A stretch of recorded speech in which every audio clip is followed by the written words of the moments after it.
Yeah.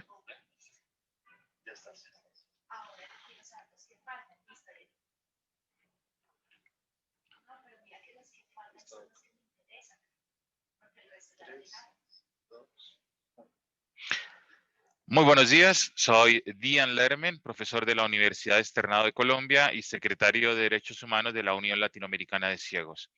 Latinoamericano de Ciegos. Hoje de manhã vamos falar um pouco sobre a realidade. Going to talk about the reality of the people with disability before, during the pandemic, and what we expect from the new normal, always from the perspective of the digital ecosystem.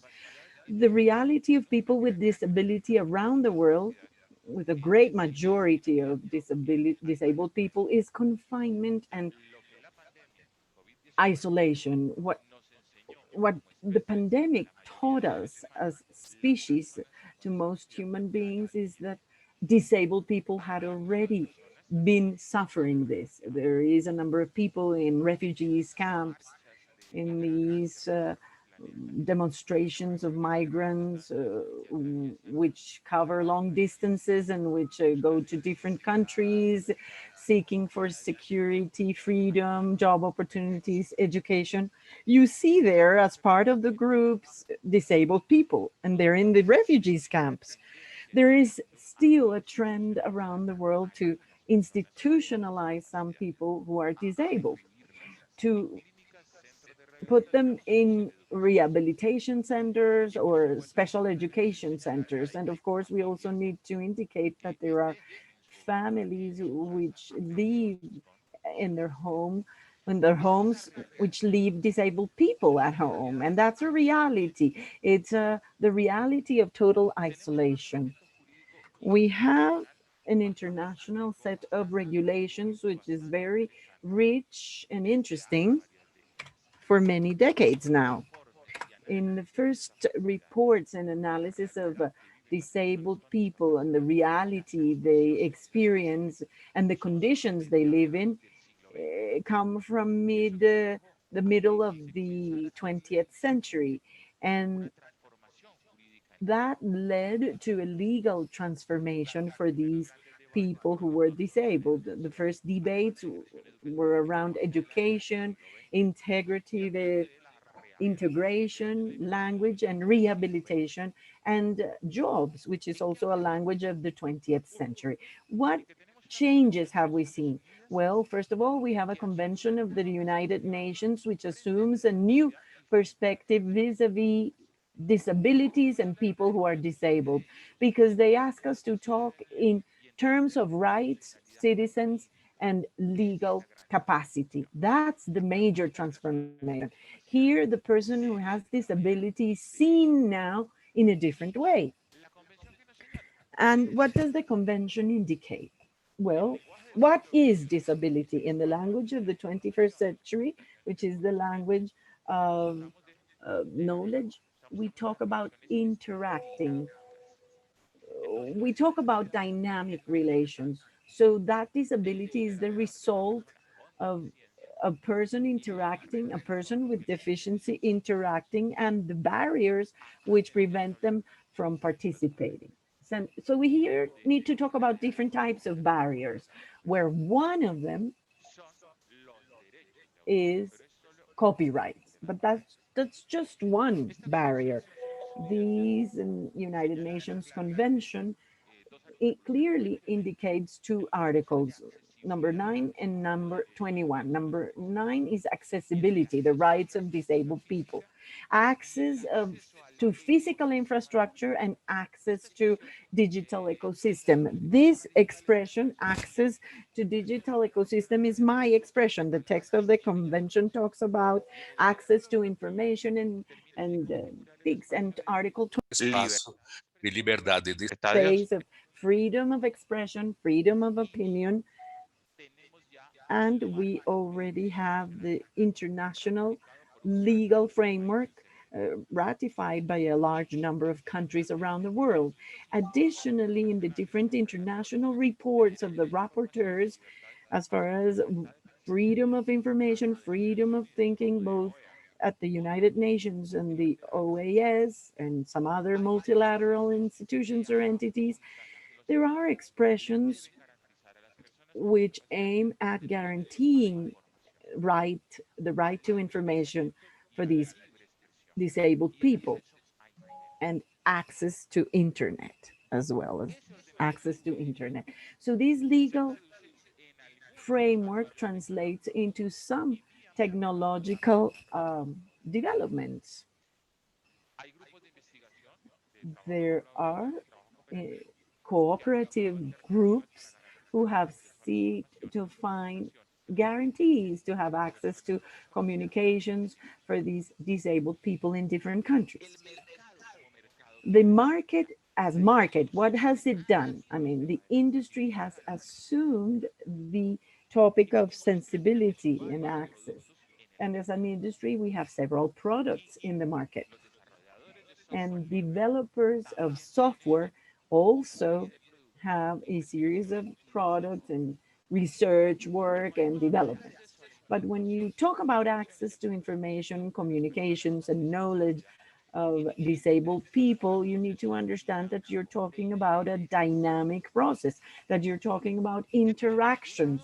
So, what do we have? On the one hand, we have the devices, and on the other hand, we have the software, the applications, and now in the 21st century, we have robots. On the other hand, what do we have? Content, web pages, and the concept of accessibility and usability. So that's like a complex network. It's not sufficient to solve one of the problems. You need to have or take a more global group of the entire process, and we need to solve the entire situation.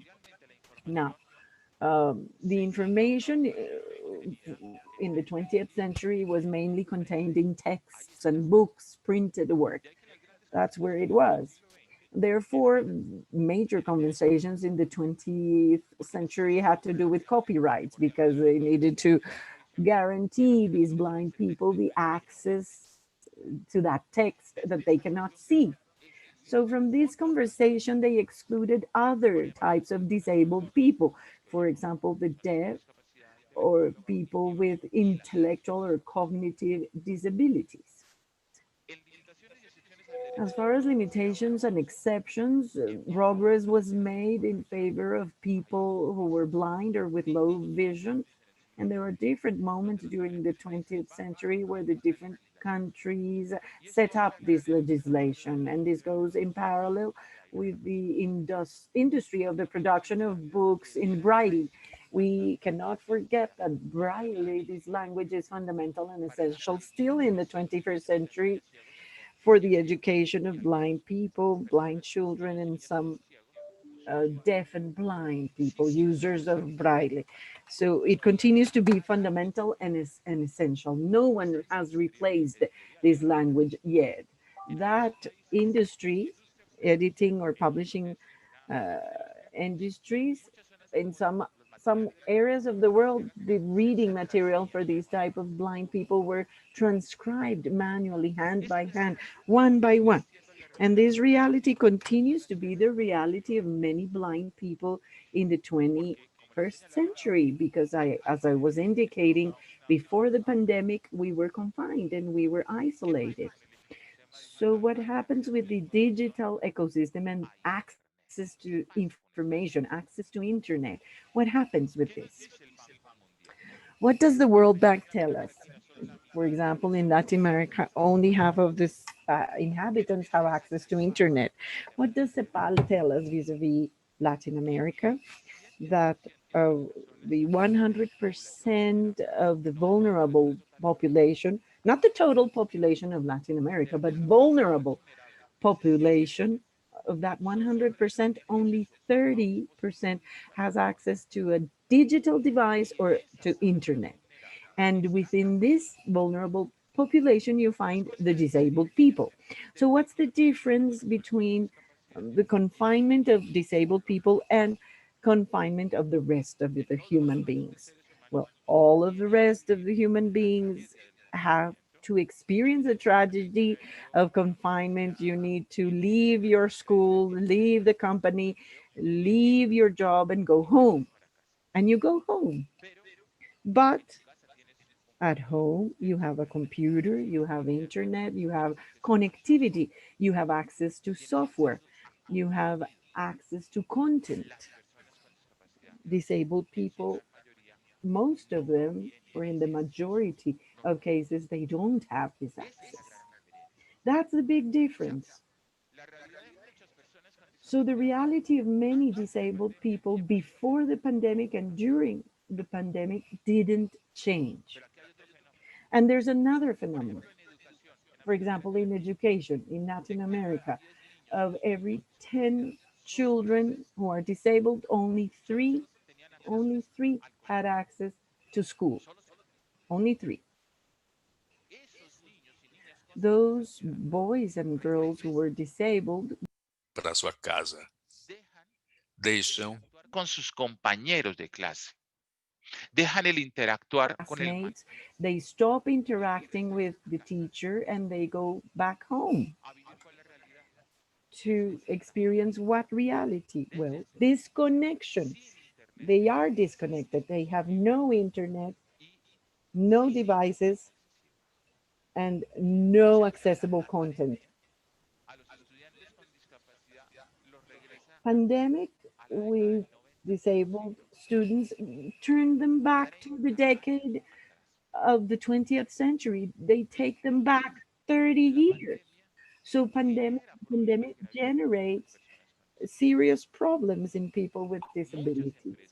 Many companies, and there are small companies around the world with disabled people, all sorts of disabilities who are affected by the economic crisis. They have to close down their businesses. There's no way out or solution for these companies. Some other employees with disabilities, especially in the state owned companies, they have connectivity, they have computers, and some companies assume the responsibility with all their employees, including disabled workers, so that they can preserve their jobs. But here we're talking about a minority. So, what's the problem with content? As I was saying before, number one, they're not accessible. And what happens with copyrights and the content? Now we need to talk about different types of disabilities and different people with disabilities because they're going to experience different realities in terms of the German philosopher Marcus Gabriel. We here are going to talk about different worlds, people who live or experience different realities. We can be in the same city, maybe sharing the same digital ecosystem, but in different worlds, separate worlds. One of the realities of blind people, which is the most visible population, which has generated more processes of political impact, because in addition to the United Nations Convention, you have the Marrakesh Treaty. It's a cross-border treaty with reading material not only for blind people but with people with vision problems. So this treaty assumes the right to read. This is this new category and the access to books, to text, and cross-border exchange seeks to become a tool which facilitates access to books. Why? Because despite all technological transformation and legislative progress, what is not increased, or you don't see an increase in the supply of books accessible to low vision type of people. So one title is for blind people for every 1,000 of people who can see. And what's the barrier? The barrier continues to be copyrights. And the other barrier is material production. Cross border exchange would seek to solve the problem quickly. What do we have today in stock to share? But what we don't see sign of change is in the production. There aren't any new books being produced. What happens with some libraries or reservoirs of books around the world? Yes, there's lots of digitalized material, digital material, but they're just photographs or images. Even if I have the best, screen reader or the best robot, today I don't have access to that material. So we continue having barriers.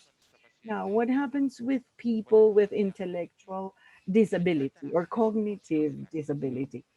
There is a transformation in the relation with the kid or the student or the teenager.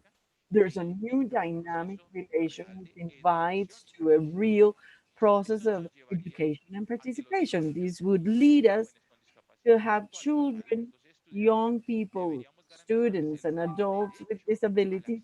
We should guarantee them the right to have access to the text, to the information. So, what's happening? Here we have to talk about a new reality, a different way of presenting the book and the text. That's a simple language. For now, this is almost the same work that we people were doing 100 years ago, making the same description of materials.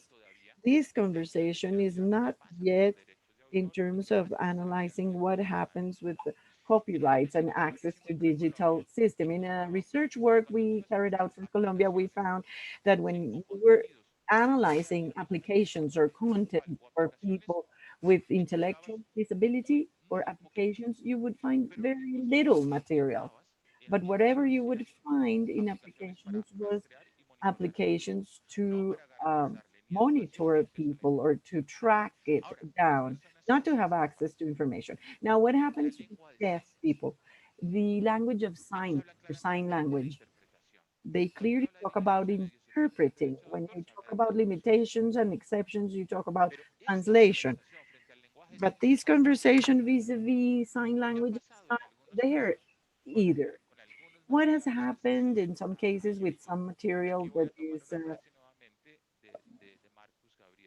uploaded into YouTube? And a phrase from Marcos Gabriel: artificial intelligence also has the unintelligence of human beings, or in some cases, the expression he uses is human stupidity. What happens with some algorithms in YouTube? Well, you play a song, for example, but the song has an interpreter for sign language, which is guaranteeing the deaf people access to the content or the lyrics of that song. The algorithm blocks that product in YouTube. Why? Because of limitations and exceptions in copyright. The algorithm is not programmed to differentiate a content of sign language or without, or a content without it. So there continues, you continue seeing barriers. Freedom of thinking, freedom of expression within the people with disability around the world is restricted. It's limited. Technologically speaking, it's limited. Desarrollo de algunos productos, porque aquí vamos a ser absolutamente justos y absolutamente claros en este proceso. Y es que la industria ha resuelto problemas. O sea, hoy tengo herramientas poderosas en la industria. Y tengo un software lector de pantalla para personas ciegas, software libre NVDA, el mejor software del mundo. Lo podemos decir hoy, ¿sí? Lo lograron. Software libre, el mejor lector de pantalla. Creo que tengo una pregunta en el chat o tengo un interlocutor antes de que, porque nos estamos acercando ya al final de nuestra conversación. ¿Tenemos alguna pregunta? ¿Cómo? Ya, vamos para el cierre. Entonces les decía que tenemos buenas noticias en ese sentido, pero That conversaciones. we have good news in that sense, open conversations to solve this. So, what do we need? Cooperative work, collaborative science. We need to find developers of free software, developers of applications, developers of content to think about a fairer world and a digital ecosystem guaranteeing access to information to these disabled people, free thinking, dissemination of their work. I am Dean Lerman, and I thank you today.